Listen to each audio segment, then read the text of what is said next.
आज आपण बनवत आहोत केशर आंब्याचा रस। इथे त्यासाठी मी केशर आंबे घेतलेले आहेत। तुम्ही पाहू शकता केशर आंबे वरून हिरवे आहेत आणि आतून खूपच छान त्याचा केशरी असा रंग आहे। दिसायला जरी ते हिरवे दिसत असले तरी ते चवीला खूपच गोड आहेत। त्यामुळे आज आपण त्याचा रस बनवत आहोत। तर हे केशर आंबे घेतलेले आहेत आपण, ते स्वच्छ धुवून घ्यायचे आहेत। 2-3 पाण्यात धुवून त्याच्यावरचा चीक काढून घेतलेला आहे आणि त्यानंतर लगेचच आपण ते सोलून घेणार आहोत। त्याचं साल काढून घ्यायचं आहे आणि त्यामधला आपण गर देखील काढून घेणार आहोत।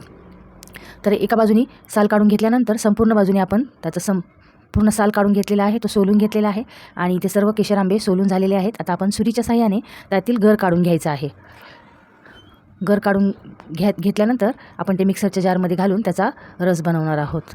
तुम्ही पाहू शकता इथे सर्व गर काढून झालेला आहे। आता थोडा थोडा गर आपण मिक्सरच्या जारमध्ये घालणार आहोत आणि साखर घालून थोडं थोडं आपण ते वाटून घेणार आहोत।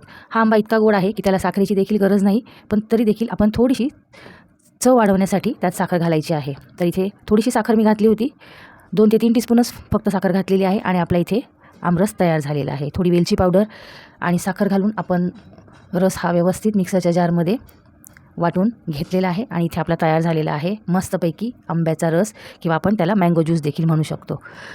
तर आंब्याचा सीझन जवळजवळ संपतच आलेला आहे आणि अशा प्रकारे आपण जर रस करून खाल्ला असेल केशर आंब्याचा तर मला नक्की कमेंट करून सांगा आणि एन्जॉय करा।